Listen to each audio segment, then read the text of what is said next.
Saurabh. Hi. Good evening. How are you? How are things? Doing good, doing good. Good to Are, see are you you. back to your place? I mean, like after that tornado, Right. Yeah. I'm back. Like we had no power things for are four now. days and then Because no internet for a few days. It was quite an event. kinds of things happen, and this is so unfortunate, but it happens.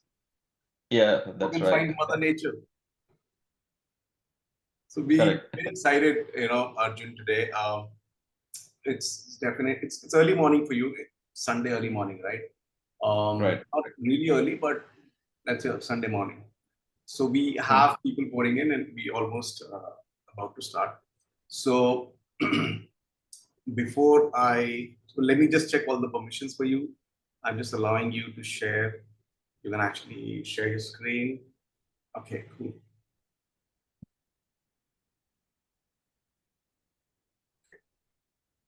Okay, fine. So I think we can probably start the session.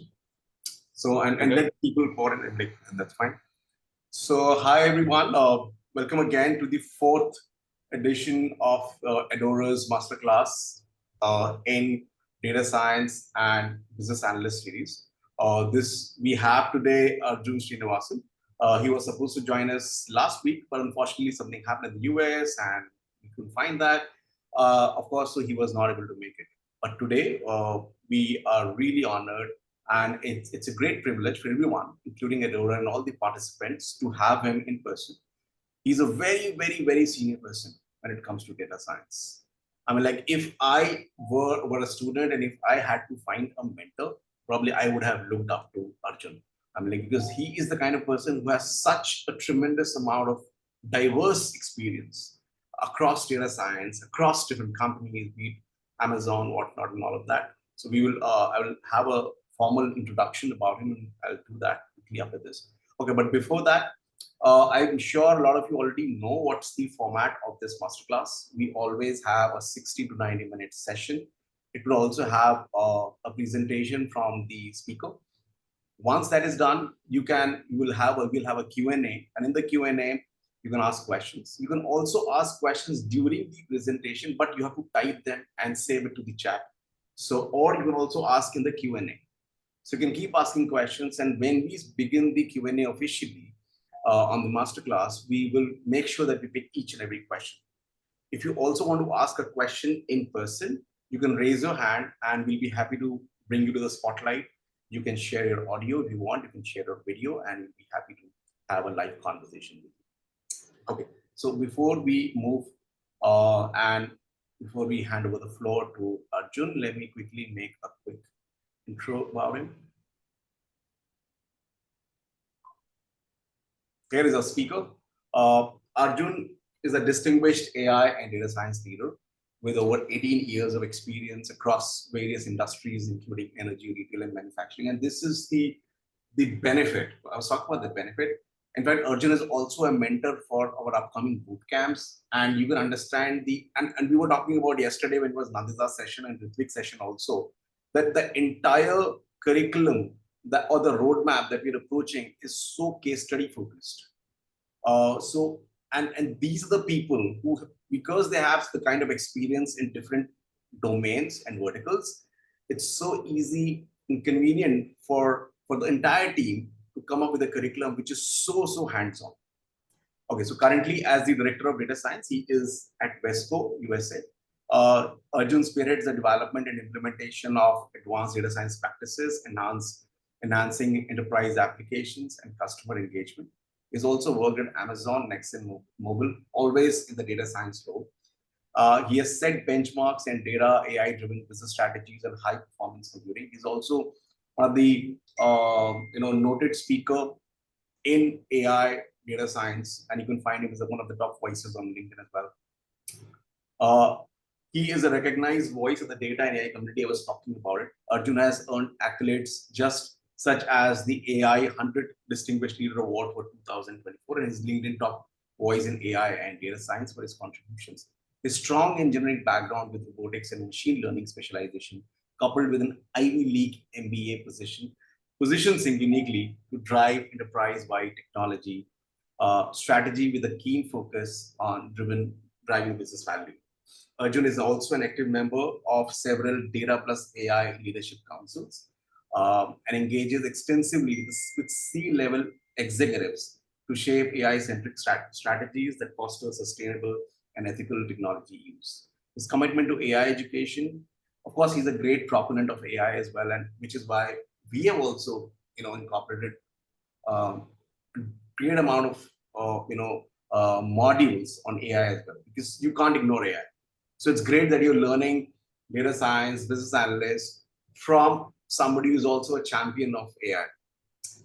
So his commitment to AI education and democratization reflects in his mentorship and public speaking roles at industry conferences and roundtables. His visionary leadership continues to influence both the current technological landscapes and the next generation of AI. So we have somebody who is really seen it all. And we are so excited to have him here, learn from him, ask all the questions, even if those are stupid questions. He is all ears, and we will be asking everything that's on our mind. So, guys, I understand this is Sunday evening for you in India or in Southeast Asia, but please be open. This is an opportunity. These kinds of conversations do not happen a lot. Even if you are a brilliant data science aspirant, or you are just or a novice just starting your journey in data science, in any case, he is going to be a great resource. And I'm sure this is going to be an enlightening session. And with that note, Arjun, the platform is all yours. And we look forward to having a great session. Thank you. Thanks a lot for that intro, Saurabh. Am I audible? Yes, absolutely. Okay, okay. So, I mean, like, thanks again, and like, good evening, all in India and in the Southeast Asia region. What I'm going to do is like share my screen and get us kicked off here. Just bear with me a moment. Guys, if you can type in chat if Arjun's audio is loud and clear to you guys, if somebody can confirm that. I find it okay. I guess it's fine. All right, awesome. Yeah, I mean, like, it's great to talk to you all. Like, it's great to be here. Thank you, Saurabh, and thank you, Edorer, for inviting me to the platform. Um, just a quick housekeeping thing I would say is, I like to keep these conversations as interactive as possible. So I'll pause frequently through my presentation. Like, I don't want to be like a one-way communication, and I would like to get your thoughts. And I think what Saurabh hit the nail on the head. To me, when you think about a data science or being a data scientist, asking questions and that curiosity is very important. And you'll see that as a theme as I go through the presentation. So there is no question as stupid question or dumb question. Feel free to ask them. That's how we learn. It's a constant learning journey for me as well. The more questions I get, like I've not thought about everything, to be honest. So the more questions I get, there are going to be thought-provoking ones. So I would say let's have that dialogue. Don't feel shy to ask these questions. And if Saurabh, if you don't mind, like I have my screen full screen here. So if there are any questions, feel free to pause me anytime and go through that. So if you can help me orchestrate that, that would be fantastic. Absolutely, sure. All right. And feel free to interrupt me anytime as well as you feel appropriate, Saurabh. Yes, Okay. I'm keeping an eye on the chat. Awesome. So what I'm going to do here is kind of I've done this in a lot of formats in the past, but not to this audience. So I'm assuming that the main background of the audience here are like students or early career professionals, aspiring data scientists and whatnot. I've given a version of this to executives and more to industry leaders, and then I've catered it to more of a academic setting. Uh, but that being said, like what I want to go is, like how do you think about data science? What is data science? And if you are new in your career, like if you are a student aspiring to be a data scientist, what are the recipes? What are the pieces of the puzzle that you need to think about to go from zero to pro? And I won't spend much time here since Saurabh already gave me an intro, but I wanted to give you some perspective. Like there is no such academic degree called data science, at least when, like in my times, right? Now I'm seeing a lot of, undergrad and graduate degrees in data science, in AI, right? I'm like, this is starting to come up. But to me, I wanted to kind of emphasize on the fundamental education, the fundamental background that you gain, like as an engineer or as a commerce person or as a fine arts or as an economist, because all of those roads can lead you to becoming a data scientist. So my own personal background, I did my undergrad in India in electronics and communication, and I did a master's here in the US, again focused on electrical engineering, building on what I did in my undergrad, specializing in signal processing, image processing, pattern recognition. So those are kind of the foundational blocks of AI or data science, as you can see or as you will see. And I recently did my executive MBA at Cornell. Um, and then if you look at, like one of the key takeaways I want to have you here is, when you think of a career path, it is not a linear one, right? In that sense, what I mean is, like always don't have the mindset that you start as an individual contributor and then you become a manager, then you become a director, then you become a VP. Yes, that will organically happen. But we think of your career path as an influencer. How can you influence the business with or without authority? And that's been my mindset, especially as I moved from early career to mid career, right? I mean, like I've been always focused on impacting business. And when you think about impacting business in any enterprise or in any corporation, think of the value that you add. So always, and I know this is not certainly a data science centric one, but always spell out, how do you add the value? Like what are the values do you add? What are your strong points? Because if you reflect on that, like it will help you get to the point where you want to be. So in my case, like I said, I'm always keen on learning any piece of technology that is, be it data science or scientific computing or applied science or high performance computing. I've always been a scientist and an engineer through my career, and I like to apply that technology, through that science and engineering piece of technology to business. So that is like one of the, like core values that I bring to the table, and obviously like cross-functional collaboration and like putting out technology strategy and product roadmaps and all that. Same thing, I would say, list out your functional expertise also. Like in my case, like obviously there's tech, which is AI, ML, robotics, HPC, all that would come under that umbrella of data science, strategy and planning, product management, operations. And I also have like experience across your industries. As you grow in your career journey, I would also say that, like gain those valuable experience across industry, because no two industries are the same. And to me, I'm more recent to the distribution industry, which is kind of like retail, but it is like completely a new ball game. Most of my experience in the past has been in oil and gas, then it's been in tech. Now, as I go into this retail and the distribution world, it's a new ballgame. So always try to think about the industry verticals and where you want to go as well. Right? Any questions on this before I move on?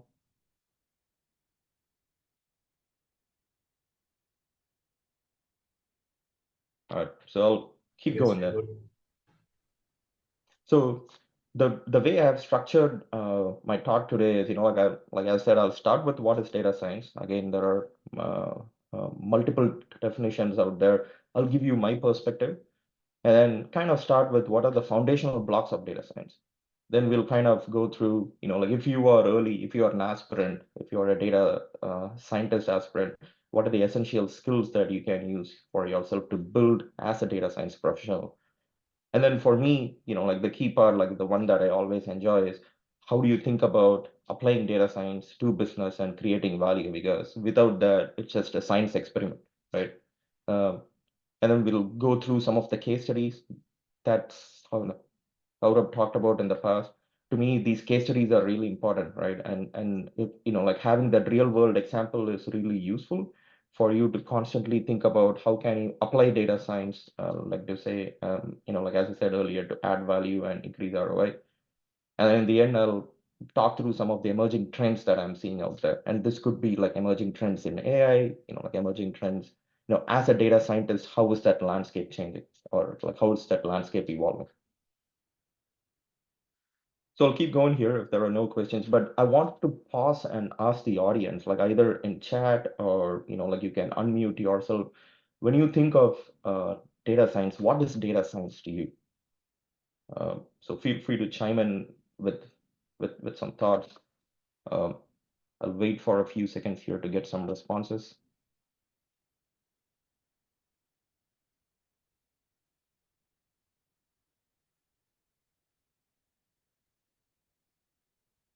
Any takers or anybody in the chat? Guys, this masterclass is actually going to be a little different because Arjun is making it more participative. So feel free, if you really want to ask a question, you can raise your hand. Otherwise, you can also type in chat. So let's make it more interactive. So I think somebody said, commented in chat, Arjun. Right. Yeah, no, I just saw that. Yeah, thanks a lot for that, Paras. Decision making based on data. Absolutely. No, that is key. I mean, like you got the key ingredients of that right there. Anybody else? Study of data to extract meaningful insights for business. Spot on, Masana. Um, Yeah, so thanks. I can see and keep these things like coming, there is, like I said, no one definition of the data science, but I want to hit on a few key points, like the what I see in chat are like absolutely right? Like I see data, I see business, I see insights. So to me, if you were to ask me what is data science, it's actually the study of data to extract meaningful insights for business. And I've underlined and bolded those three words: data, insights, and business, right? You're tapping in the value from data, and big companies and in our lives around us, data is evolving, data is growing, big data is getting massive, right? The scale of that is increasing, the complexity of that is increasing. How can you make sense out of that data? That's what that insights come from, right? It's not just analytics and show that, hey, like this data looks in this form of a graph. It's not going from an Excel sheet to a pie chart or something, but insights are more actionable, right? So how can you get these actionable insights for the business? And again, if you are in an enterprise setting or in a corporate environment, it needs to be impacting your business. So data, insights, and business are the key things that I want you to take away with when you think about the data science. And I see more coming up in the chat probably. Yeah. So thanks for the participation. I mean, like, thanks for the participation, guys. There are more coming, so just wait for more opportunities for you all to participate. So let's transition from what is data science to who is a data scientist. Again, there are like multiple ways to skin the cat. This is like one way to look at it. And the key thing I want to spell out here is that data science is not one academic degree. Like it's not a single discipline or focus like an electrical engineer or a computer scientist or a mechanical engineer or like an economist, right? It is a conglomeration of all of that. So that is the key takeaway that I want to get here. Obviously, these three foundational blocks are important, which is having a core skill or having a strong background in mathematics and statistics. So anybody who has come out of high school, like if you kind of like think of what you learned in your high school in math and statistics, particularly like probability, calculus, all that is going to come back, right? All that is a core block of the data science at the back end. And then obviously, as like the block in the top or the circle in the top signifies on the domain knowledge. And this comes from experience. So, like one doesn't expect to have the domain knowledge right when you are in the early stages of your career. So that would come through your experience. And obviously, there's the big computer science part, right? And again, you don't need to be a computer scientist to have that computer science skill. It's more of knowing to code in Python and R and other languages that data scientists use, which I'll kind of walk through in detail in a few slides. Then there is obviously knowing about the database, that's knowing about the data structure, like the big, I mean, like as I said earlier, the big data as it gets massive, then knowing about SQL and Hadoop, and those kind of database-based programming languages. All right, and if you look at the data scientists there in the top left that I etched out, like there are multiple stages of data science, right? Like you start from a data collection, then you are cleaning the data, then you do something called an EDA or an exploratory data analysis. That's where you are trying to understand the data. Like you are, like that's your first step to tap into your data to get or derive those insights. And then after that, there's kind of building the model. So that's where algorithms come in. You're using these algorithms based on foundational principles of math and stat. And this is true to me, when I think of data science, AI or machine learning or deep learning or generative AI or large language models, all of that comes under that bucket. So when I call like I'll interchangeably use data science and AI because those lines are getting blurred. Again, there are companies where they hire specifically data scientists, but they make them do the data engineering work. That's okay, right? I mean, like eventually they're all like you need to know each of these pieces of the puzzle there. And that's why I put the data scientist as a big block there, because if you are just playing with the data and building these SQL databases, tapping into your structured data in your data warehouse or lakehouse, then you might be called a data engineer. If you're only doing your data analysis, then you might be called a data analyst. If you're only operationalizing, if you're like deploying the model, then you might be called an ML engineer or an AI engineer or data science engineer, whatnot. But to me, a data scientist should, like if you think of yourself as a data scientist, you should be able to span across that spectrum because no piece of this puzzle works in a silo, right? Um, so that is the key takeaway I want to like drive from this slide. And then what does a good data scientist look like? So to me, this is also very important. Like as I said, I cannot re-emphasize the point that the foundational principles of it is, like it goes back to the math and science, right? Like there is no rocket science here. Like you might take a certificate or an academic program on data science, but you'll see that those foundational principles will come back. You'll be learning about probability theory, you'll be learning about linear algebra, you'll be learning about calculus, right? I mean, like these things are the foundational principles. It's not going to change. And as I said, working knowledge of big data sets is important, because your SQL data sets are getting more complex. There are no SQL and other kind of databases starting to come into picture with this advent of large language model. Now, most of your data sets are not represented in a tabular format. You have a lot of unstructured data that goes through its own complexity. So having that knowledge of big data set and how to represent them in a programmatic manner is important. And when you think about algorithms, most of the algorithms in a data science toolkit are either statistical modeling or ML, right?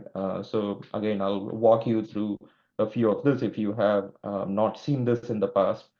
And obviously in the tail end, like what I have not emphasized in the part is you can tap into the data, you can tap into your big data, build these heavy duty models using sound principles of statistics and math and computer science. But then if you don't have a proper way to visualize and communicate, that storytelling is really important. You cannot drive home the point that you are trying to make because the algorithms are so complex, the process and the workflows become so complex, you need to be able to distill them and connect that dot to the business. That's where you add the value to the business. So when you think about like when you think about wanting to become a data scientist, also think about how can you do that storytelling aspect, either through visualization or through communication. So that is a very fundamental block as well. And then the last thing, as I said earlier, have that curiosity to learn. This landscape is continually evolving. Whatever we know about data science yesterday is going to be obsolete the day after, right? Because with like especially with this advent of AI being democratized, like everybody has access to these toolkits now. So and from a building side, like from a build side of the data science, like you have new sets of algorithms coming, like you have new ways of building a workflow. So always have that curiosity and eagerness to learn. That is going to be like really, really important. Any questions so far? Are you guys with me so far?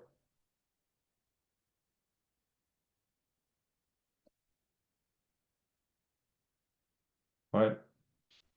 Um, so I'll keep going if there is no additional questions in chat. And again, guys, like feel free to raise your hand, unmute, type your questions in the chat because like this is like really essential, right? Like all you see here would give you that like will like hopefully I want this to give you a very clear picture of what is data science, how to become a data scientist, how do you start to think like a data scientist.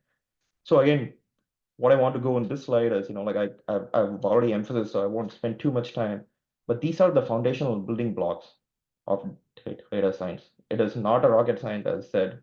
It's a mix of multiple disciplines, right?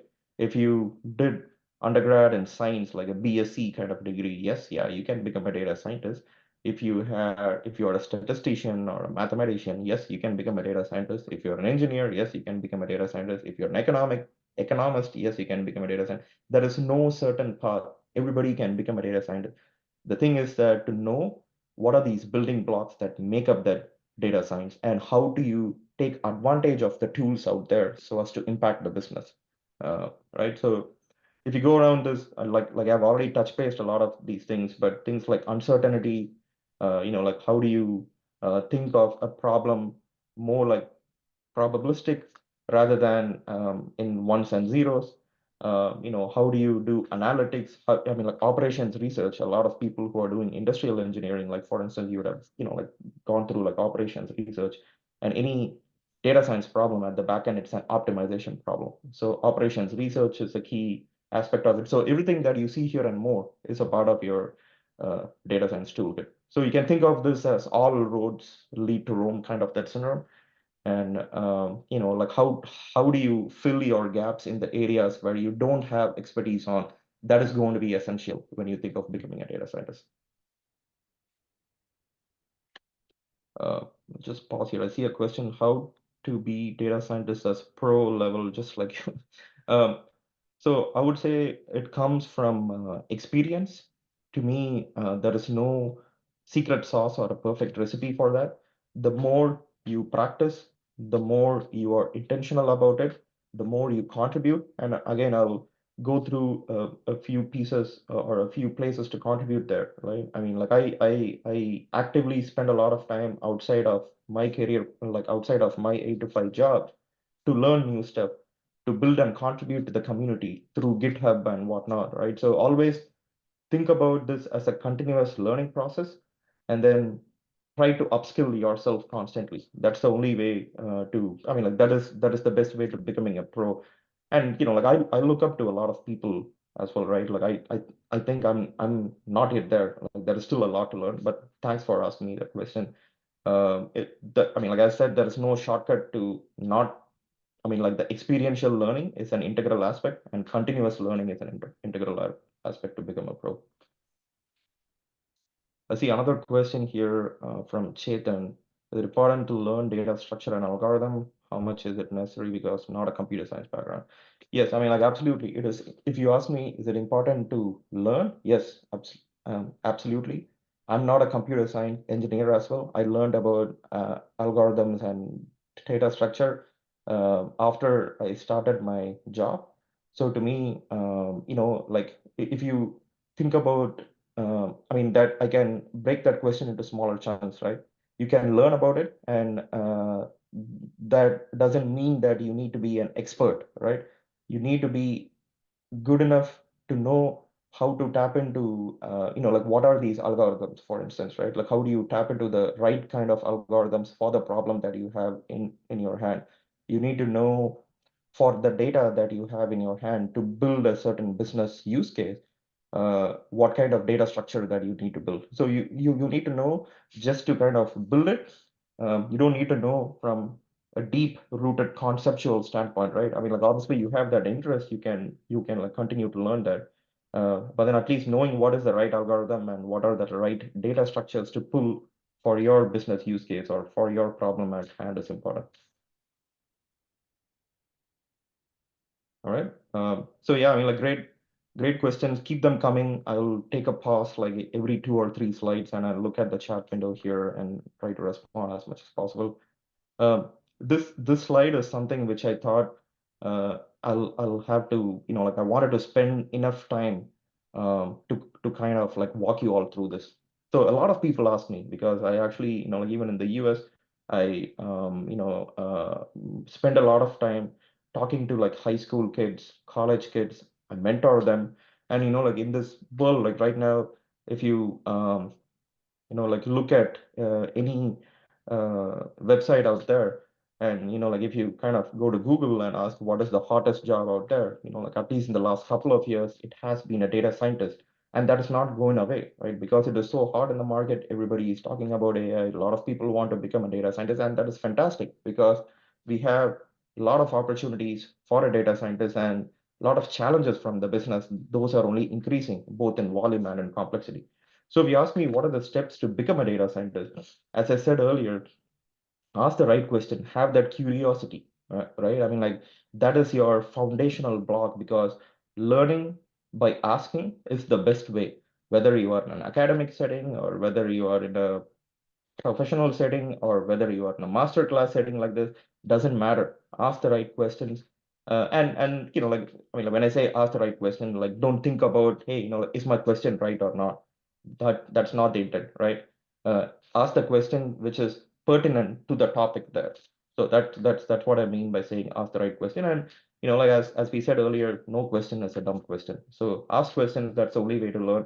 And then obviously you're all in your academic journey, I guess. So fulfill your prerequisite, whatever undergrad degree or grad degree that you're going through. That is essential before you go to the other building blocks there. And then think about earning all these certifications, because as I said, there is no single course, or at least in my career, or like in my academic journey, there was no course or no program called bachelor's in data science or a master's in data science or artificial intelligence. Now that is starting to become more prominent in a lot of universities. But I would say, think of these. I mean, earning these certifications is very important for two things. One, it will teach you skills that you don't see in the academia, because a lot of these are focused on adding business value. And then two, the landscape of science is continually evolving. So these certifications are, I mean, a lot of the good ones out there, at least, are also evolving with that changing landscape. And to me, like, you don't learn about, hey, like, how do you, build a POC and scale it in the cloud. So things like cloud skills become very important, because a lot of big companies, they run their data science models in the cloud, right? Like, we're all going away from that on-prem servers to like running everything in the cloud. Most of the data is being like taken to the cloud, even for hypersensitive industries like banking and insurance and healthcare. Right. So like, to know those cloud skills are kind of important. And like, all the big cloud providers, at least if you ask me, they all teach you the data science skill as well. So you kind of hit like two birds with the same stone. You're going to be like learning about cloud, and you'll also have an opportunity to learn about data science. And by no means I'm here to endorse any of this. These are the things that I have taken and I've gone through in my own career journey. So I just wanted to put a few things out there, but there are a lot more things like edX and Udemy, DataCamp, and LinkedIn Learning and whatnot, right? So always think about continually upskilling. I just took a course on uh, using generative AI to impact business. That was a 6-month course using Great Learning, or like from Great Learning. So I continually think of upskilling myself, because there is no end to it, and there is always an opportunity. So always think about that as a part of your continuous learning. And then the fourth step here is participate in these challenges, right? If you have not heard of Kaggle, and like the one from Analytics Vidya, I think it's called a data hack. There are a lot of participation. There's a lot of challenges, like open source challenges, which are put out there. It is free to participate. You don't have to show your face and like reveal who you are if you are shy to say, like to show yourself to other people there. But the thing is that they come up with a real business problem.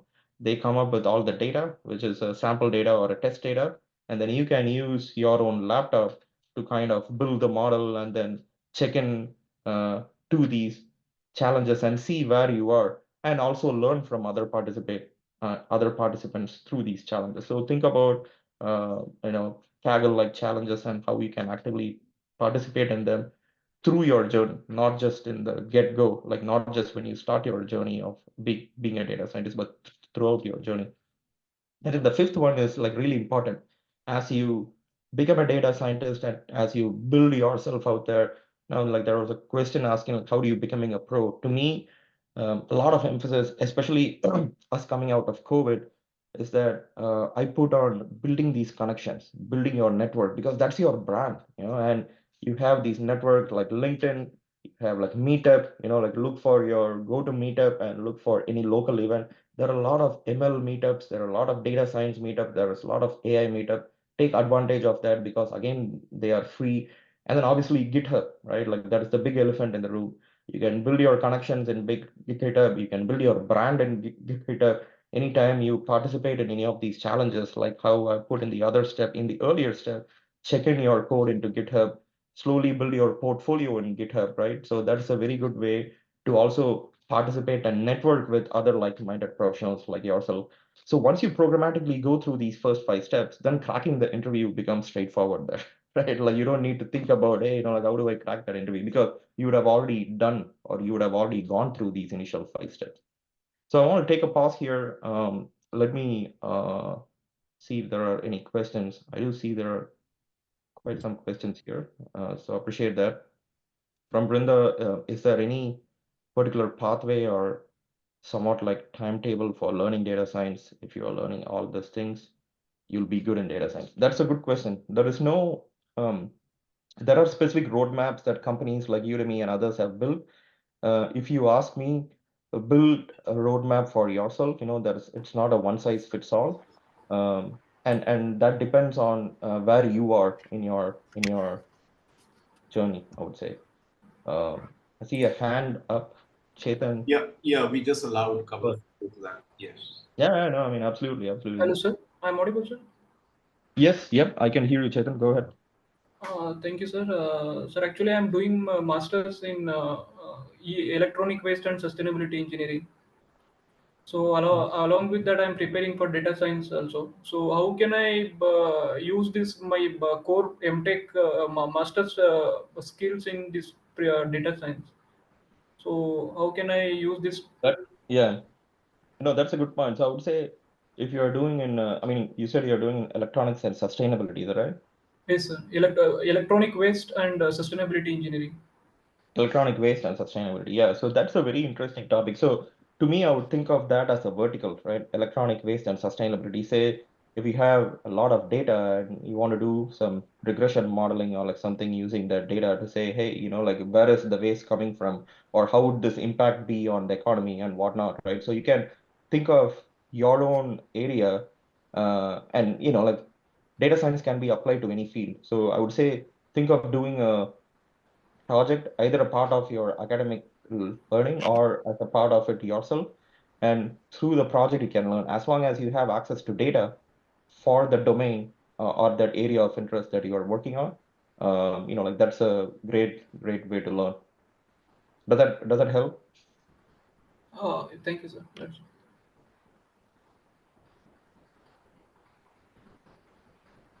And I see there's another question. I intended to Yeah, start my career. please, yeah, you Good. can. Meanwhile, Jewel, if you want to ask, you can also ask a question. Yes, Ujjwal, please. Else, when we can pick from the chat. Meanwhile, if he has some technical issues. Okay. So I see like someone asking, I want to start my career in data science. I was in my 4th year. Name some of the valuable resources to continue. So again, what kind of resources? I mean, let's be specific. If you're asking for resources to learn, I would say if you're in your final year, look at some of these courses, look at some of the certifications that I've mentioned here. A lot of things to prepare for you for industry are there within either, like I said, edX or Udemy or any of the cloud providers out there. In fact, that would be a fantastic way to learn, because if you once you transition from industry or once you transition from academia to industry, you'll see that you will be asked to learn cloud skills one way or the other. That's not going away, right? In fact, that's only like building on uh, top of, or like that's only growing exponentially. So I would say think of a cloud certification probably, which also has a data science skill, like like for instance, Azure, they have a program specifically tailored for data science. So you'll learn how to build a data science models and apply it at scale within the cloud. So think of courses like that. It would give you a head start and put you ahead of the curve among your peers when you start your work. Okay, I would say. So hope that helps. So again, I would say think of your learning as a continuous journey, irrespective of whatever your current status. Like there was a good question about somebody doing MTech in electronics and sustainability, or your 4th year of college. Does not matter where you are. Think of it, if that is a domain or if that's an area that you want to grow, think of applying data science or learning data science within your domain, because as long as, like I said, as long as the data is available, like you can build data science models for whatever field you want. When I started my career, I had a lot of interest in imaging because I was doing image processing and all that. So like the way I picked up data science skill early in my career is, like that was the time when medical imaging started to kick off. So it was going from like a non-digital way to the digital way. So I was kind of like looking at these Kaggle kind of data sets and see, hey, like how do you detect out of 100 images that you have from patients if this particular patient has a certain disease or not, right? So think of your own area of interest and then see what kind of problem, like what kind of data that you have, what kind of business problem that you have, and then try to see how can data science solve that business problem. So that's a very good way to think about it.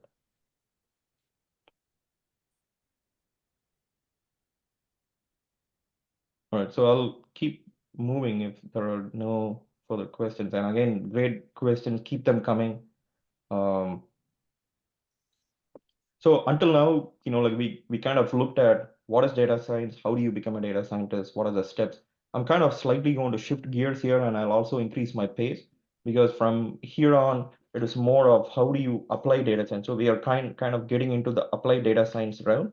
And when you think of applied data science, a few points I wanted to like drive across is how do you think of the data science lifecycle? Again, this is if you're in early career, this would like resonate with you closer, or if you're looking to become a data scientist, this will give you a big picture of what is all the data science life cycle about.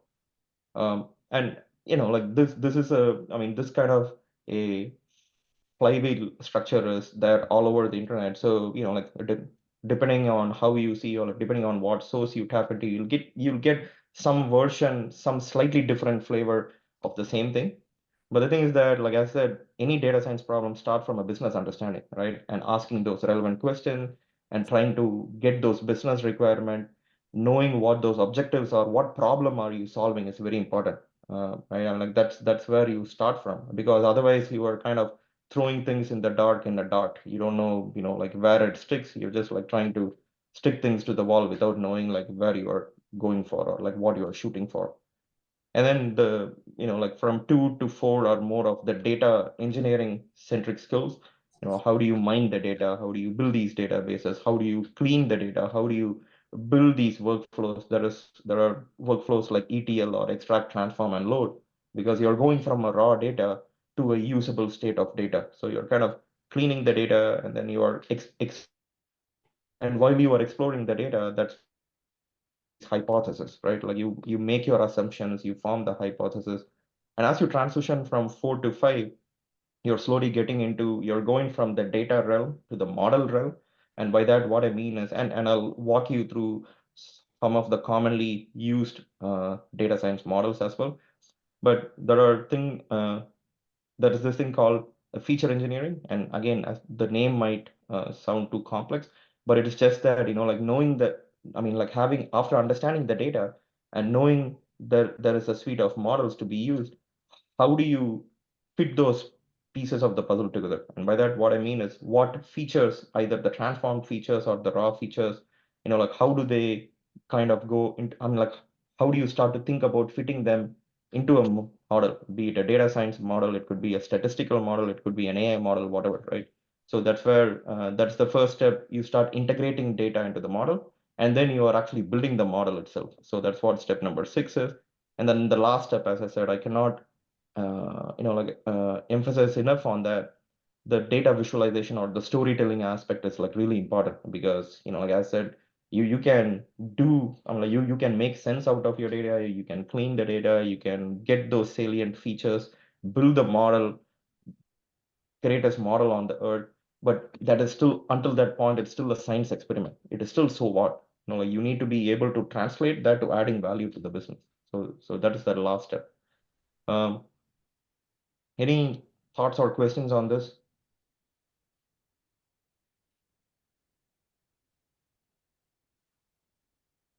All right, so let's go through some of these fun stuff. When you think about traditional program, and like I said, I'll interchangeably use data science and ML and AI, because to me they're all the same. They all come under the hood of data science. but I wanted to kind of, like the most common type of data science models out there are ML models or machine learning models, right?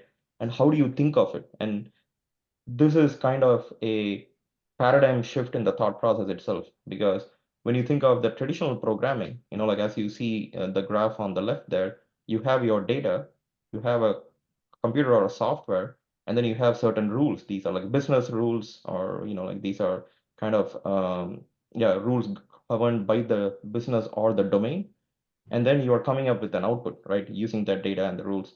Now, when you think of data science or the machine learning models, like you kind of think of it as flipped, in the sense that you have your data, and then you know what your outcome is going to be because you are trying to fit something. It is more like a curve fitting exercise. It's more of approximating a function so as to fit that output using the data.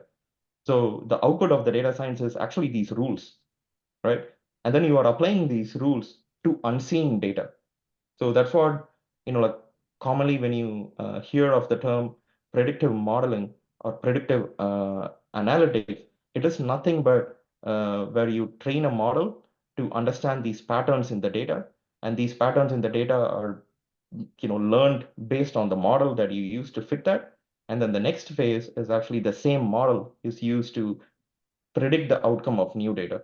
So this again, to go back to the person who asked me about that MTech in electronic waste and sustainability, this is a good way to think of it, right? Because for you, you have a certain business problem probably, which you want, where you want to predict the waste that comes out of a certain factory or a certain industry.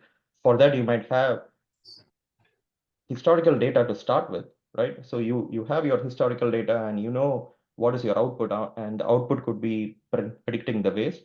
And then you can use a data science model to come up with these rules. So that is as simple as how do you think of data science to your own problem, your own area of interest or your own domain, for instance.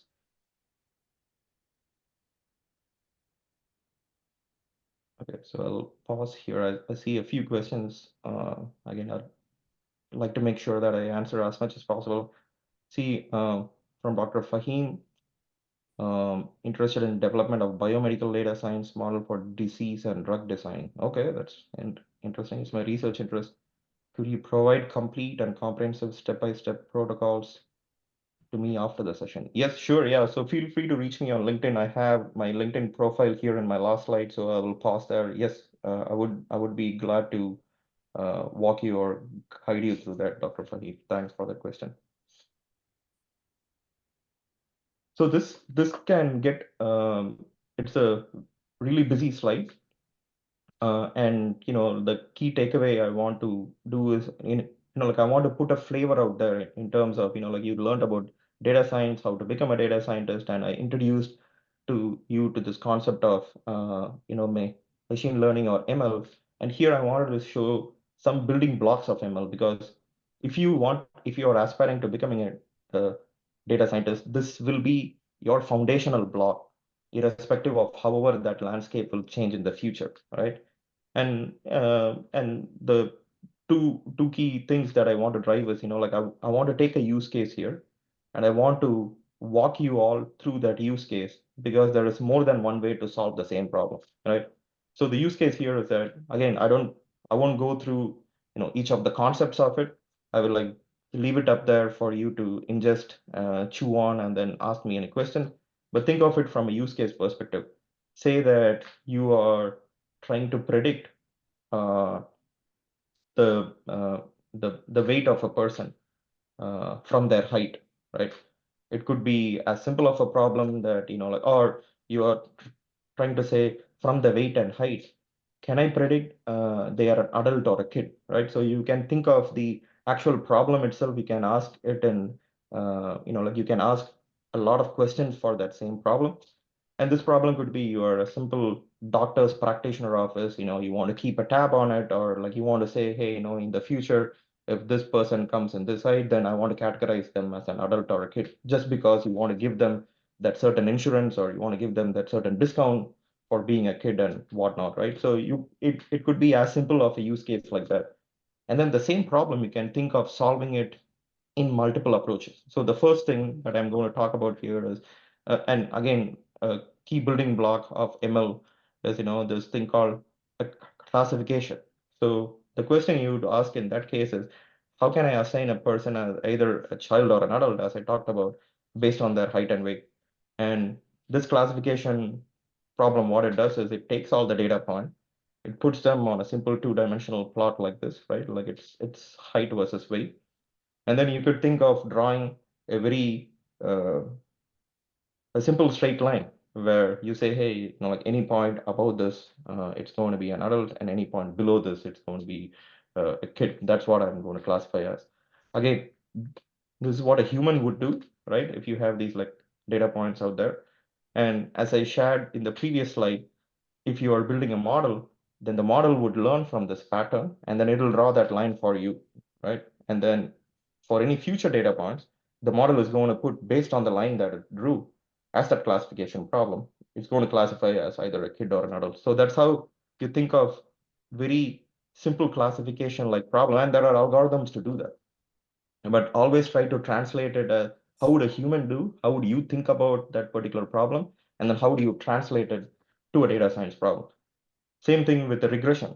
I think a lot of the problems that I've seen in my career can be solved as a regression, and regression is nothing, it's not a rocket science, it's just a statistical way to fit a line to your data points. So again, imagine you have this like scatter plot, and someone comes to you and asks, hey, build me a model to predict the weight of the person as a function of the height based on all the historical data. So the same data points, you're kind of putting it on a scatter plot, and this is nothing but a linear regression model, which means it's a straight line. And then, like you're kind of evaluating the goodness of the fit of that line and all that. So this is just core statistics here, right? And that's part of data science as well.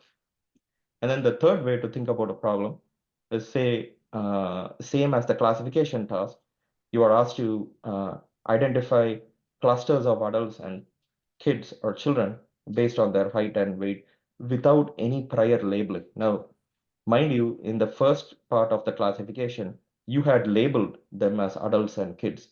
And then the algorithm was able to predict based on the way that you labeled, and it was able to sort them as adults and kids, right? So it was a trained model. So that's what we call a supervised learning. Now, the third one for the clustering, it's more of unsupervised learning. And a lot of problems in the real world are unsupervised learning because you don't have time to label, right? Like you don't know, you want the algorithm to be smart enough to identify the patterns in the data and then delineate them. So that's what a unsupervised learning algorithm would do, again, under the bucket of the data science model, where it would know the patterns, it would understand the pattern, and then it would map or classify them in two clusters in this case. Now, these three, the reason why I wanted to share is they are all solving the same problem, but you are asking slightly different questions to be solved through these problems. They all are for the same use case. So always the key takeaway here is like when you think about a data science problem, try to uh, start from the use case or try to start from the business case, and then try to represent the problem in a certain way, ask the right question, and then if you are asking the right question to yourself, or if you're like if you're trying to frame that right question, then you can choose the right model and build there. Because I mean, like I've only shown 3 models here, but there are thousands of models out there. How do you choose the right one, right? If you're not going to be, like if you're not going to ask the right question, or if you're not going to frame using the right way, then you'll be lost in some sense. Like you don't know, like how do you even like start the problem? So that's the main thing I wanted to like, I mean, the key takeaway I wanted to drive through this slide. And then the last one is obviously a thing called reinforcement learning. Uh, this is how, like for instance, if you have played Pac-Man, or like this is a good way to think of it. Say, like and a lot of game developers are using reinforcement learning, right? And what it does is it actually, I mean, like the core block of it is like an optimization algorithm in the backend. And what that does is, like it actually takes, I mean, like it tries to um, reward you um, for the steps that you're taking. Like for instance, if you think of it in a Pac-Man game, like you have action, right? And the action could be 2 or like 4 action. You can either go north, you can go south, you can go west, or you can go east. If you're going in the wrong direction, the model will try to like penalize. So that way you are kind of trying to learn by doing. And if you're doing the wrong way, then you know that that's not, like, and your like the optimization algorithm would say that, hey, you're going the wrong direction. You need to change your direction. So reinforcement learning is kind of a new way to think about. I mean, it's not a new way, but a lot of the problems can be solved either by supervised or unsupervised learning. Reinforcement learning is the one where like it is fit for more of the complex tasks, I would say, and like you learn by doing or you learn from your actions. And again, it's a human way of thinking, right? Like when you are a kid, for instance, like we all, like when we all were kids, we learn by doing. And then if you are not doing the right thing, your parents or your teachers are like going to say that, hey, like that is not what you should do, and then it gets reinforced in your head, and then the next time you're not doing that thing. So reinforcement learning is just like an algorithmic way of reinforcing the model to do the right thing so that it can learn over time, and then it can go more on that autopilot mode. So I know this slide was very busy and it had a lot to take away, but I at least wanted to start giving out some of these fundamental concepts out there, because again, if you are interested to becoming a data scientist, or if it's a part of your journey, then understanding this is very important. These are the building blocks. And these are like the algorithms. Again, as said, there are like thousands of algorithms in this honeycomb plot. I've only like shown 8 or 9 of them, but there is a lot more on that.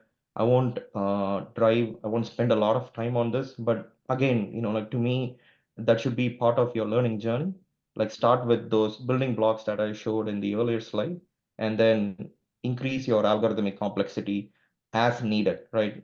Don't go, I mean, like I've had instances in my career where one of my data scientists would come and say, hey, like this can be solved by deep learning. And the question I would ask is, have you thought about the fundamental blocks of it? Have you tried to frame the problem? Because not every problem needs to be solved using a deep learning or generative AI or a large language model, right? So to me, always think about the simplest way to solve the problem, go back to first principles, and then build on the algorithmic complexity as needed. Now, next 2 slides are things that I thought would be useful to share, because when you think of your toolkit, like what do I need to learn? Like what are the tools that I need to learn? Obviously, within the data science realm, Python and R are used most predominantly. In fact, if you are more of a statistician or an economist, you tend to use R. If you're more in an engineering or a science background, you tend to use Python. That's just an observation. It's a correlation, not a causation. Uh, and then obviously, if you're more into the database or the data engineering side, you learn SQL, then you have MATLAB and Java, C, right? But if you have a strong background in, say, Python and SQL or R and SQL, you are good from an algorithmic standpoint and from a database standpoint. So that's a fantastic starting point for you. And then these are I mean, the other thing to keep in mind about data science is, you can fire up a Jupyter notebook, or you can go to Google Colab and start experimenting right away. No one is going to stop you. It is free of cost. It's all open source. So the list of the data science tools that you see here, most of them are open source. I mean, obviously Excel, you have to pay for like whatever, like the type of the license. Same thing for SAS, you have to pay. But most of the data science toolkits are open source. As a Jupyter is open source. Things like your NLTK or the natural language toolkit, any natural language processing task can be done by that. That's an open source library available in Python. Matplotlib is an open source library to do plotting or visualization. Scikit-learn is an open source library to do any ML modeling that I showed in the past. So I would say start experimenting this, because you have things available for you for free. Everything is built by open source community. Then what is stopping you, right? So that is so that's a question I would ask to like any student or anybody who's showing that interest, because you are your own roadblock, like honestly, when it comes to data science, right? So I would say know what are these tools, and then spin up a Jupyter notebook or spin up your own, IDE, like an environment of choice, and then like start to code them. Like everything is available in open source. Take a problem from Kaggle, for instance, or like I mean, because they also give you sample data sets and like even code and whatnot, and just like run through the code. Like that is the best way to get your data science career kicked off, learning by doing. So any questions so far?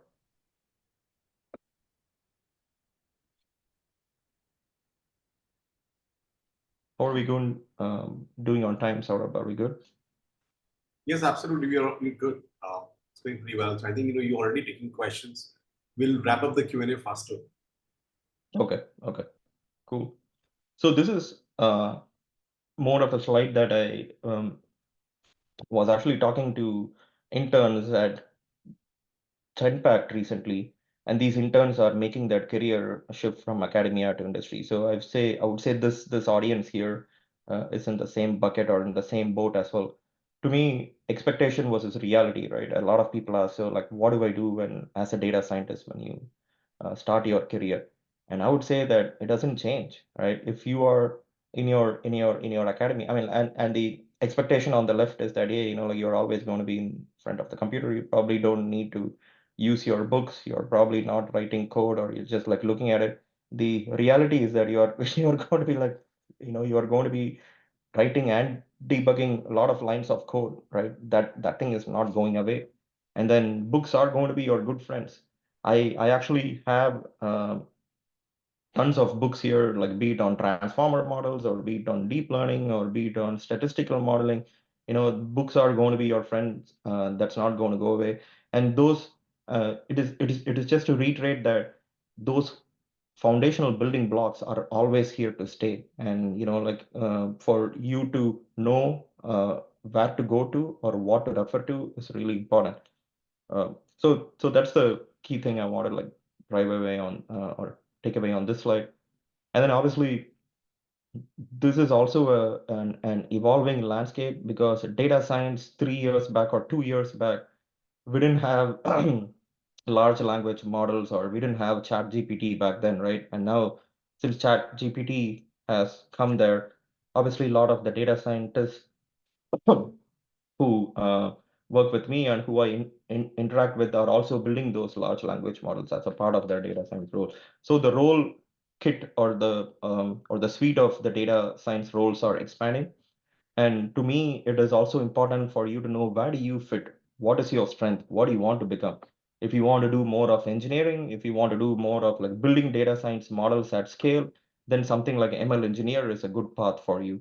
If you want to stay closer to algorithms, you don't want to think about more of the computer engineering side. If you're more of a statistician and a math major probably, or you always liked statistics and math, then the data science role is more fit for you. So think about what you want to do. There is no one role. While a lot of companies have this role called a data scientist, it's an ecosystem, right?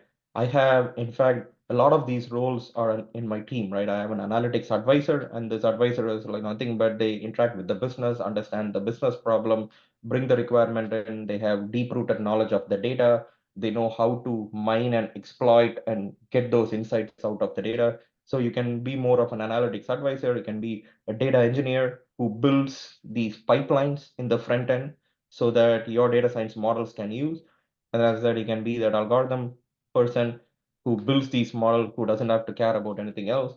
You can be a product owner or a scrum master. So think of it more like a project manager, where you also set these expectations with stakeholder. You're doing stakeholder management, whatnot. Like as I said, ML engineer, and a new skill area that is starting to build upon is prompt engineering, which is what are the right prompts that you feed into a large language model so that you can tap most value out of it. Full stack developers are also in a big need because like obviously when you think about UI, UX, and web design, and I mean like building these applications in the cloud, then it becomes like really important. BI or a BA, business analyst or a business intelligent person, is also like really important for visualization and for analytics. So I just wanted to give you that broad spread, right? When you think of a data science, when you think of data science as your career choice, think of where do you want to fit. Again, my intent is not to paint yourself in a corner by saying that you fit in this vertical, but these are the choices out there. And for you to know what are the choices out there, what are your skills, what are your interests, is really important so that you can put yourself into one of these buckets and see, I want to be a data engineer because I'm good at SQL. I like wrangling with data, so like let me think about that. Um, so any thoughts on this slide? Because this is really important for the new generation of data scientists, especially as you have a lot of roles to fill in within the data science umbrella.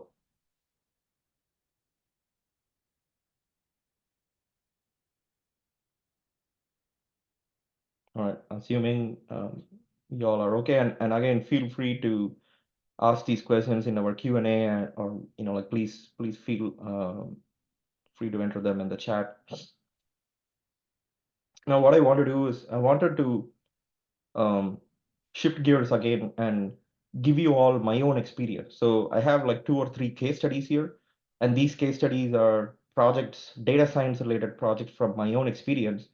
But more than talking about the projects themselves, I want to put out there, how do you think about the problem, and how do you go from the problem framing to building the solution for the problem, and then articulating it from a business impact, or an ROI. So you'll see this as a theme for all the case studies that I have here. So this first problem, this is what this was like a key project that I was working in my career when I was at Amazon for the warehouse, or for the distribution center, where a lot of data is collected through IoT and through sensors and whatnot. If you order a package from Amazon, at least in the US, it goes through 18 miles of conveyor belt. That's close to 30 kilometers. So you can see how long that is. And any part of the conveyor belt that snaps, or any part of the conveyor belt that becomes loose, is a downtime. So your packages are continuously going through them. It is going through scanning. There's something called an inbound and outbound. They get it from the suppliers in the inbound. It goes through these 18 miles, and then it goes through outbound, and that's where the truck comes and picks up and whatnot, right? I'm just oversimplifying the operation, but in that, just think, if one of the conveyor belts, or like if one portion snaps, then it's a huge downtime. You're not going to get your package in 4 hours as promised, or in one day as promised, right? So Amazon is very particular to not have these downtime at any cost. So the problem that I was working on is for the predictive maintenance for these conveyor belts and rollers in the warehouse, where the need of the hour was to have a low cost, real time predictive maintenance capability to detect these anomalous vibrations on the, like on the belts and the rollers and the boxes and whatnot. And that is a hard problem, because you cannot put a simple sensor out there and say, I mean, I can see this portion of the conveyor belt is starting to vibrate, and it might snap in a few hours or in a few days from now, right? Like it is hard to put something out there. So what we came up is, like we came up, like we used the overhead cameras, and then using the overhead camera. So this is you can think of it as a computer vision problem. So I've kind of put the data science discipline out there. You can think of it as a signal processing problem or a computer vision problem. But the idea is, like when this happens, how can we predict this ahead of time, so that Amazon in its warehouse operations can reduce the downtime. So the way we approached is, like you have to spell out that problem very clearly. Obviously, I have only put here some fillers to fill the slide, but having that problem statement is very important. And in that problem statement, you need to think through what are you solving, why are you solving for, and then the how part will automatically come. And the other thing that I always do is, when I always solve a problem, and I think about the data science solution, I always see what's the current state. And to understand the current state, you need to talk to the business. You need to have that understanding of the business. You need to talk to SMEs in the business. And there, in this case, it was very reactive and it was intrusive. In fact, what I did is I used to travel to these warehouses. I used to walk with the technicians, and they used to use a UV gun, and then they used to use like a IR app in that phone. So and this UV gun had a probe, right? So you had to go and poke the probe. So again, like to say is, like you had an actual person pushing his or her tool cart uh, to the line, and you don't know out of that 18 miles where are things going to snap. So you have to like randomly go and do these spot checks. So the going in process was, as I said, very reactive and intrusive, and then we wanted to make it proactive and reduce the human in the loop. And this kind of a thought process is very important, because if you don't know what the current state is, you don't even know, I mean, but you know where you want to get, like you don't know how you're going to solve for it. So knowing both the current state and the desired state is important, so you can go from here to here, right? And that is the particular data science model or the data science solution that you put in place. And then the last one on the ROI, I cannot emphasize enough on that. I always think about this expected ROI. And again, when you are solving a problem, you don't know exactly how much dollars it is going to save, or how many man hours it is going to save. But having, like as you start to practice more and more, you will get comfortable. It is an approximation, but you need to have, like what is that expected ROI? In this case, it was going to kind of, improve the root cause analysis time from days to minutes. Again, I didn't put actual numbers here because these are all proprietary projects that I worked for these companies. It was going to kind of like reduce the exposure, which has a big safety aspect to it, right? By so many man hours per fulfillment center per year. And then obviously, as said, for any operations, downtime is a key metric. So think of your KPIs, think of what are the key metric, and then always think how can you quantify them as an ROI. Right, so I have like two more case studies. So I'll go through really fast. So in this case here, this was when I was working for ExxonMobil. So again, this is in the oil and gas realm. It's still a deep learning model. So the type or the flavor of data science that I used here is deep learning.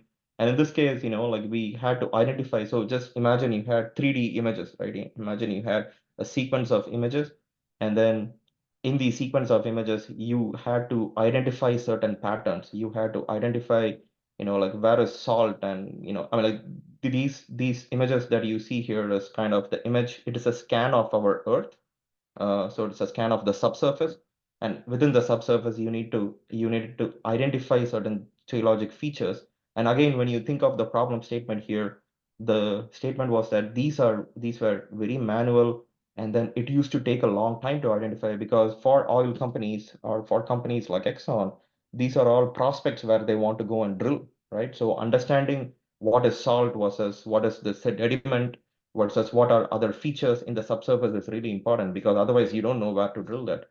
And this was very time consuming. It was very human involved. So again, going back to my three-step process there, knowing the what and why is important from a problem statement perspective. And then knowing what's the current state and what is the desired state is very important to come up with the right solution. And then thinking of it from an expected ROI perspective is important. Are you solving high value problems? Because there are a lot of problems out there, honestly. But if you are putting a deep learning model out there, which is a cost cruncher, right? I mean, like it is going to take up your GPU time and compute time, and then people resources. So if you're going to be putting in X dollars, but you are not going to get the ROI, your ROI is less than X dollars, even over the long horizon, then what's the point of doing that? So I think that's the main point of like why do you need to think about it from an ROI? So that way you have a good sense of your cost benefit also. Because like what if you are in a corporate environment, especially adding value to the business or impacting the bottom line is really important. Uh, so take that three-step approach again when you solve any problem. The last one is kind of slightly different from the other two use cases.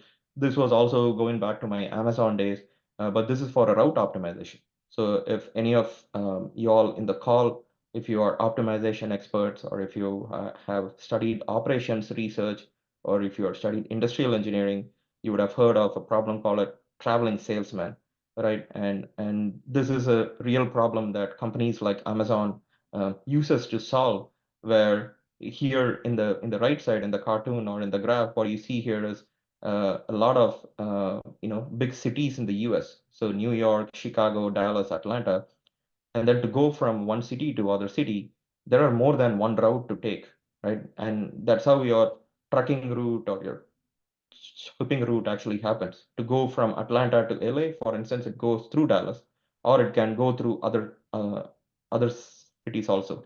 So this problem here, again, when you think of the what and the why, here it was to find out or to determine an optimal shipping plan between these multiple warehouse location, so that you can ship spare parts from one warehouse to the other.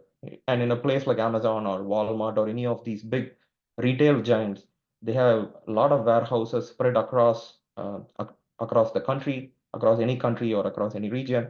And then not all warehouses keeps a stock of supplies that they want. And these supplies could be, again, going back to my earlier example of, it could be a belt, or it could be portion of a conveyor belt, or a nut, or a bolt. It could be anything, right?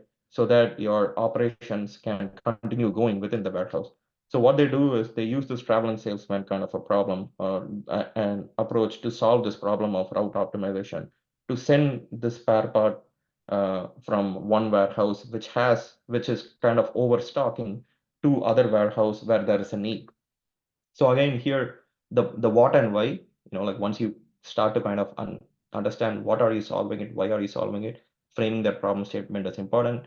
And again, the current state here was the business was using a simple rule-based logic, and we wanted to take a data-driven approach. So we were doing a demand forecasting using regression models, and then following by an optimization, which is like the traveling salesman algorithm that I was talking about. And then the expected ROI, again, I can't emphasize enough on that.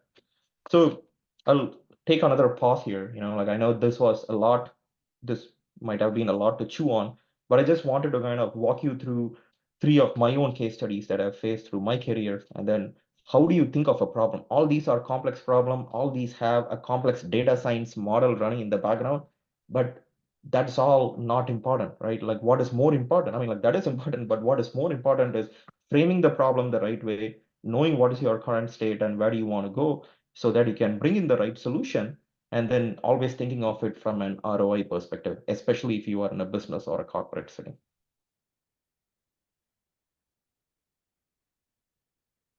And I think I'm getting close to the end of my talk here. So this is more of a slide from Gartner or Forrester or any of these research companies, any of these analyst companies, they would be doing this.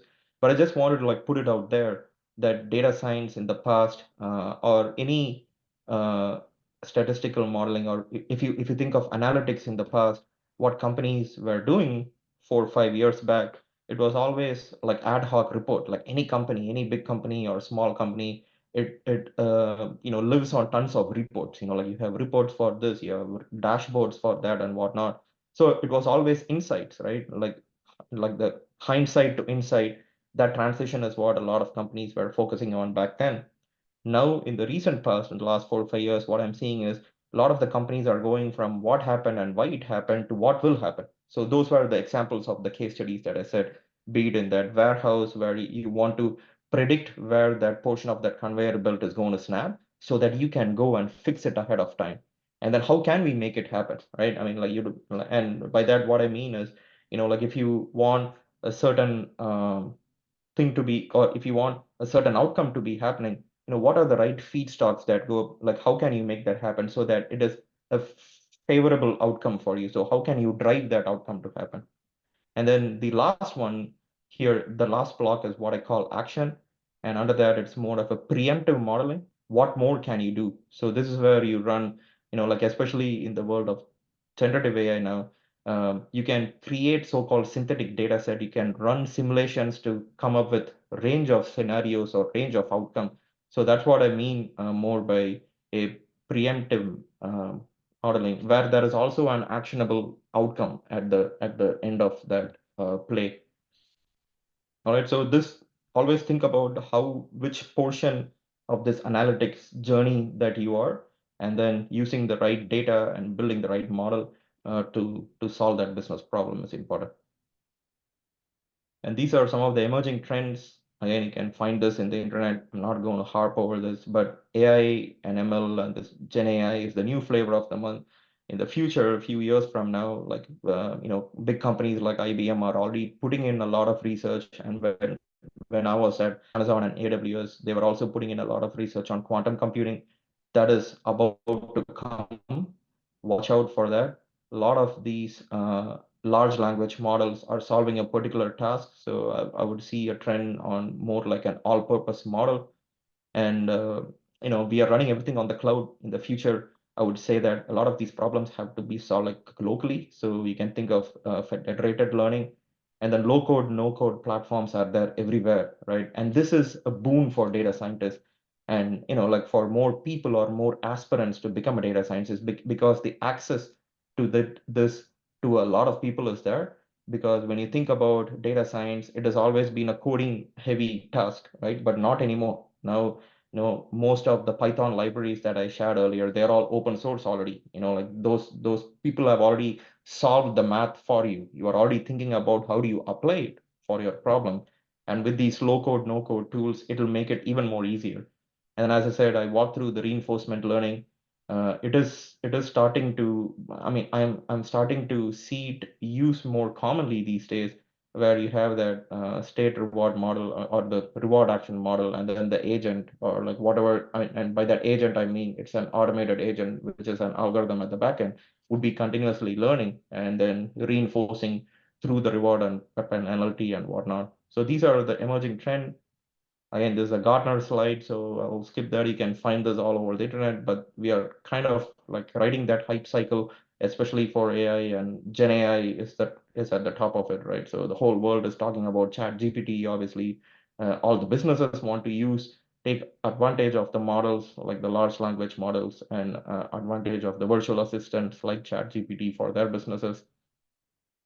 And I think this is the really last slide. When you think of the future of data science, as like especially for students and in early career, think of it where you want to be. There is a build side, which is all these algorithms, and these algorithms are going to be evolving in its complexity. And then there is also the application side, or more of the consumption side. So always think of, do you want to be in the build side? You want to build these algorithms, like whether that could be a data scientist, like your data engineer or your ML engineer, or do you want to be more on that application side? And to me, I'm like, I don't mean to say that do this or that, but there's going to be a mix of both. Like you're going to be applying these algorithms for some application. So when like start your, like when you transition from academia to workplace, you're going to be associated with a certain industry vertical, be it retail or be it healthcare or whatnot, right? So knowing what are the key applications that you need to solve for the business gives you the leverage to use the right algorithm. And this is just a snapshot to show that both this algorithm and the applications are evolving. All right. So I had some interesting pop quiz here. So if but I'll take a pause here, because like that was the last slide. I just had like 2 or 3 questions that I had. I just wanted to ask the audience to choose the answer. Uh, is this a good time to do that, Saurabh, or do you? Yeah, sure. I mean, yes, I think people are ready for this. Sure, go ahead. Awesome, awesome. So what I've done here is, just like the case studies that I presented in the like earlier, I've just posed like 2 or 3 questions here, and I just wanted to do a pulse check with the audience, to understand your understanding uh, of the subject itself and how you are thinking, because these are all more than the data science itself. These are all, think of it as how would you solve that problem? Okay. So I have 3 scenarios, I think, and and I would really appreciate if you can type in the chat what do you think is the answer, or if you can just unmute your button and tell me, um, or just mark it, like annotate using Zoom features. But the first problem is, say what technique is essential, say if you are a retail company, or if you are in a customer focused role and you want to understand the customer behavior through data, right? So which one of these algorithms do you think is more appropriate? Any takers? Or do you want to chime in the chat, anybody? Yes, I already see the answers coming. So both clustering and classification are actually right.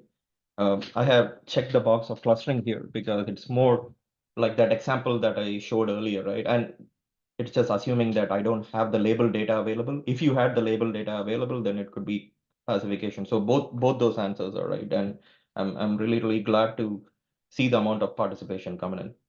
So keep them coming, all right? I mean, like good job, everybody. I'll roll on to the next question here, okay? So stay tuned for this. So again, you are a retail company, and say you are like looking to improve your inventory management through automated product recognition. All right. So for that, which technique do you feel is most effective?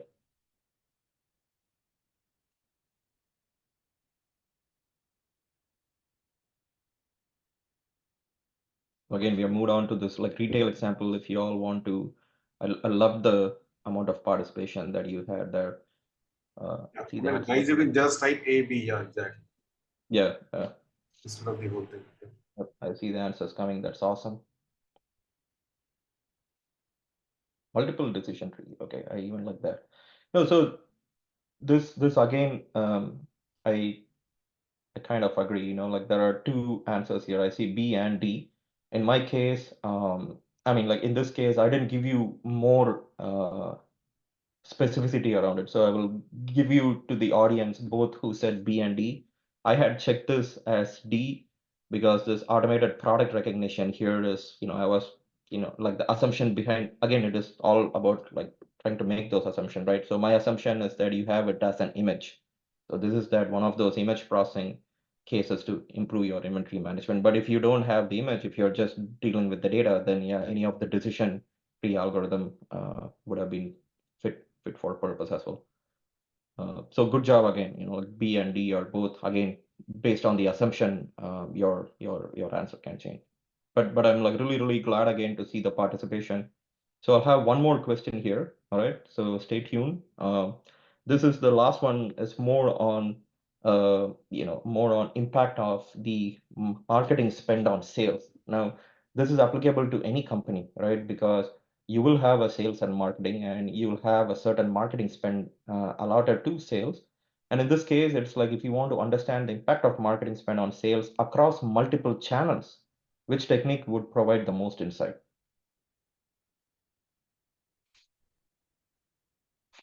So again, I'll wait for some time.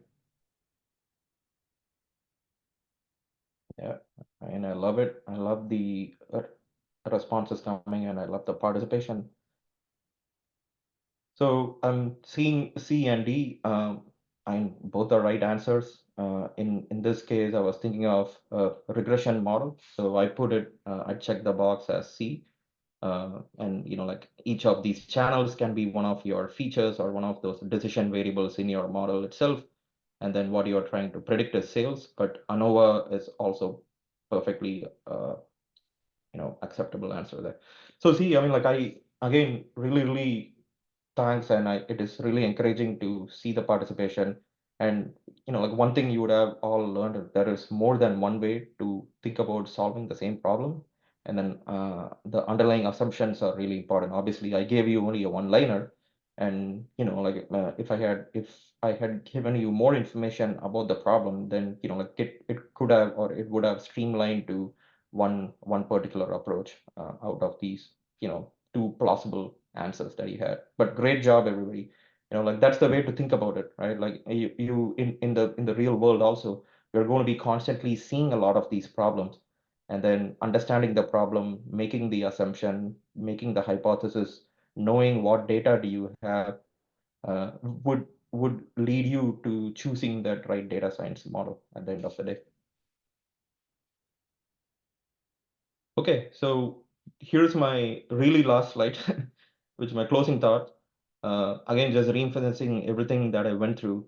The first thing is always embrace lifelong learning, right? Like that learning shouldn't stop. Like as I said, I constantly sift through all these websites and like all the content that I shared with you in the past to see what is new out there, because this reskilling and upskilling and adopting that growth mindset is going to be really important, because this landscape is first fast evolving, and like the problems from the business are also getting more complex, and as I said, the big data is getting bigger and quite massive these days. So both the data landscape and the business landscape is evolving, and then so is the solution landscape, is the data science model. So embracing that lifelong learning is like really important, so that you can stay at the top of your curve, or you can stay ahead of the curve, and then be at the top of your game. The next point is build your soft skills, right? Things like communication, adaptability, teamwork, they are all very important. Especially, I can't emphasize enough on teamwork. If you remember the skill matrix that I shared, there are multiple personas within a data science team. And if you cannot work collaboratively, if you cannot adapt to the changing landscape, that would be looked down upon, right? So building these soft skills is very important.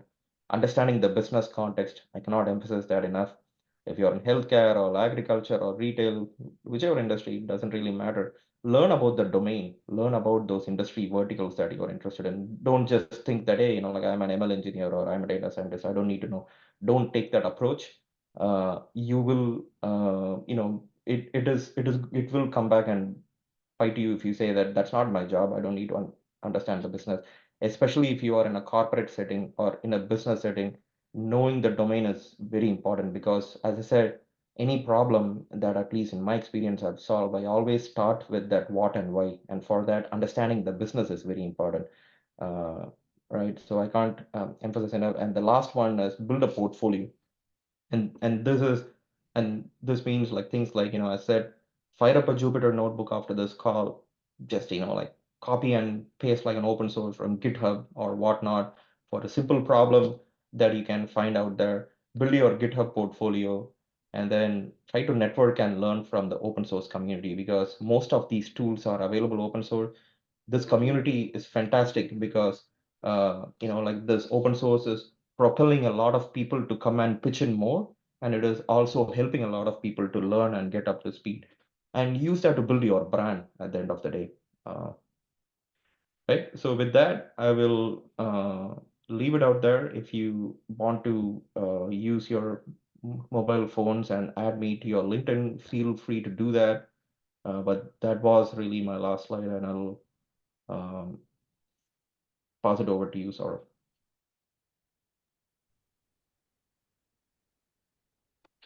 Sure. I guess this was really a very helpful session.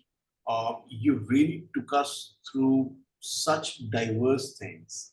I mean, like those case studies were really effective. They actually made us see the real action of what we learn and what we implement. So I think that's really wonderful. Um, Guys, if you have, we'll be open to a Q&A. We can probably do a 10 to 15 minutes Q&A now. Most of the questions were actually answered on the fly when Arjun was presenting. But still, if you have some question, some query on your mind, feel free to ask. And while you ask your questions in the chat, we would quickly make a little announcement about our bootcamp. Now you understand that what Arjun and what so many others are like, right from Devesh to Ritvik to Nandita yesterday and today Arjun. And there are a couple of others.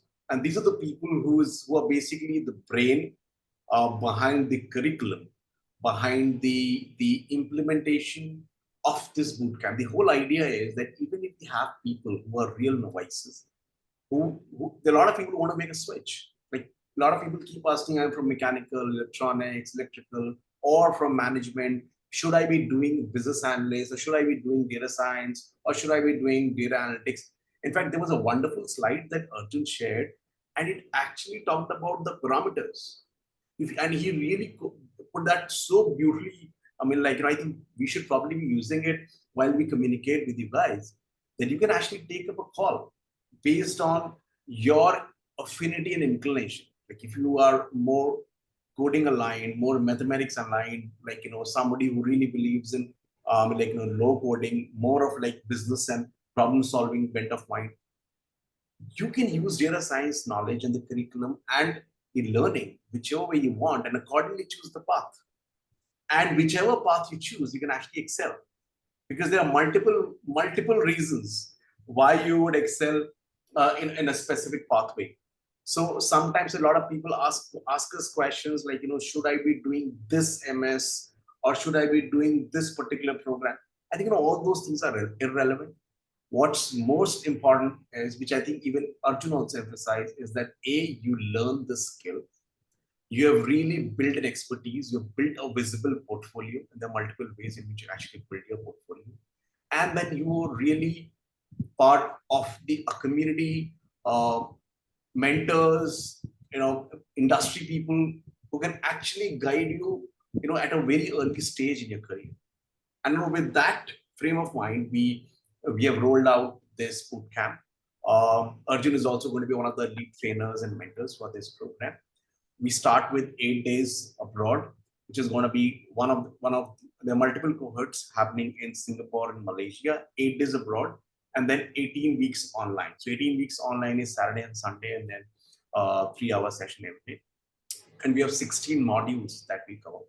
Uh, in fact, Arjun, if you, I don't know if you have the link to the modules, you can just quickly brief Yeah, sure. that. And then the other one is also at Amsterdam and Berlin. Again, 8 days there. Now, guys, before I just want to tell you why we've started with these 8 days abroad first. Because we believe that, when you want to learn a skill, when you want to build a career in something, the first thing is getting the right frame of mind. And the right frame of mind will only come when you understand what is going to be the outcome of this learning. What will I be at the end of this learning? So you will see the kind of people that you yourself want to be. So when you start something, you meet those people. You ask them those questions. They warm you up. These will be, and you have all your doubts cleared before you can actually walk on the path. So I think, and then when you start learning from them, that's probably the biggest icing on the cake. And that's where, we have multiple sessions on those 8 days. When you're in Singapore and Malaysia, you visit a lot of companies, you visit a lot of startups, you visit a lot of companies and their data centers, and also a lot of business analysts. They're going to be Ask Me Anything sessions. And all that exposure. And then, of course, see, it's a fun boot camp. Of course, you will spend a lot of time and night outs and whatnot with the entire crew. But you will also be able to, first of all, establish a strong sense of motivation to build your career in this. That's the first thing. Second, build strong network with not just these data science or business analysis leaders, but also with a lot of students who are coming from other countries. You'll meet students in Singapore, Malaysia, UAE, and there's so many other countries.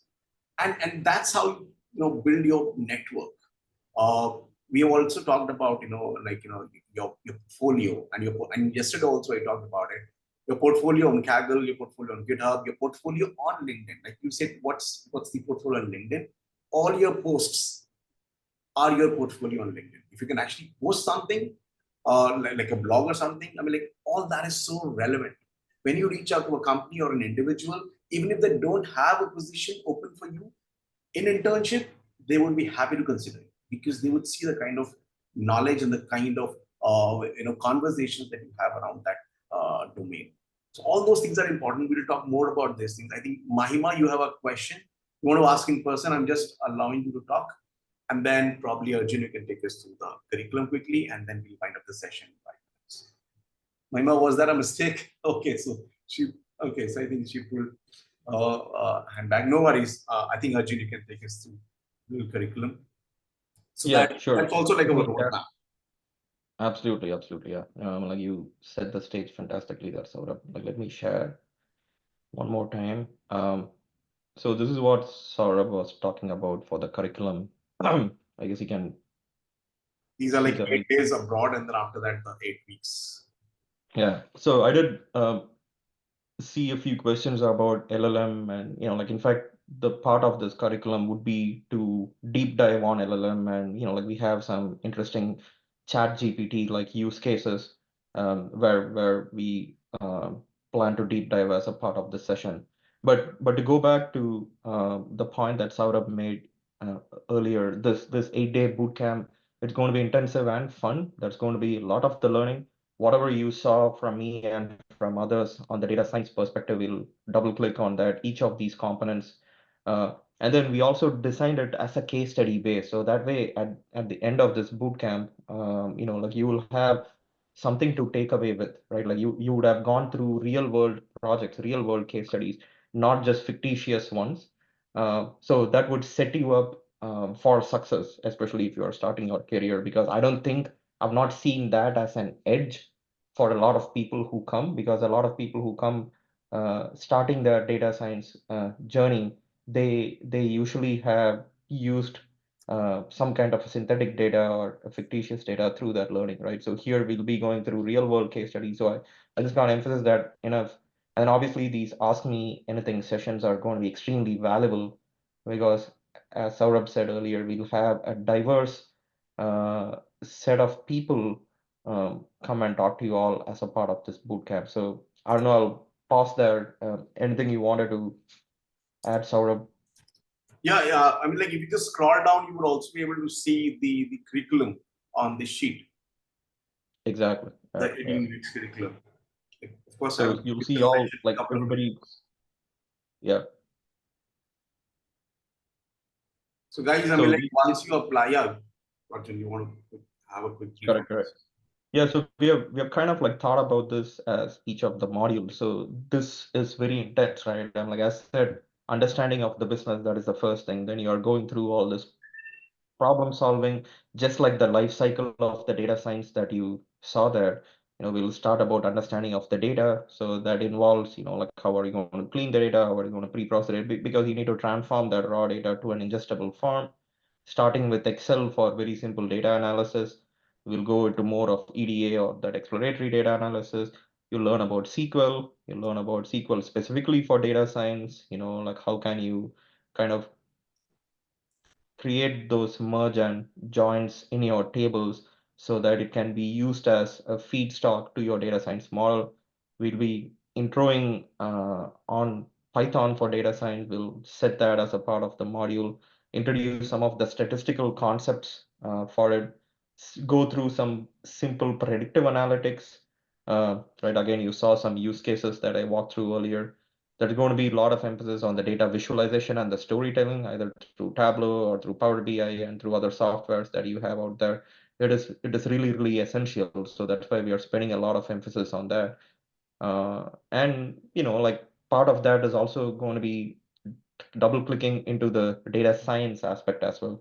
I put a one slider just to show what is supervised learning, what is unsupervised learning. You'll learn a lot more through this. Obviously, there was a question on LLM, so we will have Gen AI and other newer technology tools that we have in the toolkit, in the data science toolkit for data analytics. That'll be applied analytics, in terms of how you use it to make the decisions. Again, storytelling with the data, with all the tools that you would have gone through so far, best practices and hacks. And then the last one would be the capstone project. So that would be the icing on the cake, where, like, again, we have put some samples based on a few industry verticals here. Uh, but this whole thing would be integrated with, I would say, 8 weeks of online mentorship, even after that international boot camp. So that way you'll have a continuous, like it'll be part of your continuous learning, and me and other mentors through this program will be there, closely plugged in with you all, or like all the participants for this. So this, I mean, hopefully this capstone project, as I said, would add a lot of the value, because that would be a good way to put together everything that you have learned and then build your own portfolio. So this, you can take it to your GitHub page and whatnot, right? And to me, I've seen a lot of people even take advantage of these in their interviews, right? Because I'm also like interviewing for data science or for data scientists and ML engineers and whatnot, right? And I see passion for them. I see what they have built even outside of their work, what kind of portfolio of projects that they have. So this is going to be like immensely important. And obviously there are some optional modules to deep dive into specific aspect of NLP and deep learning and data engineering and whatnot. So I think I covered most of it. And I mean, obviously this is very broad and this is also very deep. So if I run through it quickly, my apologies, but just wanted to give you all a flavor of what is coming as a part of that bootcamp. Wonderful. So, guys, I think, we had a wonderful session. So, of course, for this bootcamp, please feel free. I've shared the link. Please feel free to apply. Students can also get scholarships, and that will also fund your flights, your visa, and your food stay. Everything is going to be covered during those 8 days. And of course, the There are certifications and so and the entire tuition, the program, everything. You will make a lot of visits. Then there'll be projects, mentorship, and all of that is going to be covered as part of this program. So when you apply, you'll get all the details over email. You can also speak to us and our mentors, and they'll be happy to help you. So guys, thank you so much. Arjun, it was really a great session. We really spoiled your Sunday, but I think it really helped a lot of kids because their Sunday was made.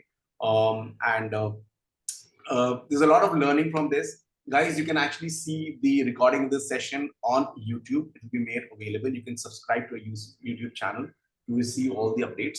We'll also mail you. Your certificates of participation will also be sent to you over email, probably in 24 to 48 hours. So thank you so much. Thanks for being a nice audience and enjoy your Sunday. And you too, Arjun. And thank you so much for being such a great speaker today and inspiring all of us. Sure, absolutely. Thanks a lot for being a fantastic host, and hoping to see some of the audience in the boot camp or in the subsequent boot camp. So thanks Yes, all of you guys, we look forward to seeing you. Thank you so much for participating. Thank you. Thank you, everyone. Take care. Bye-bye.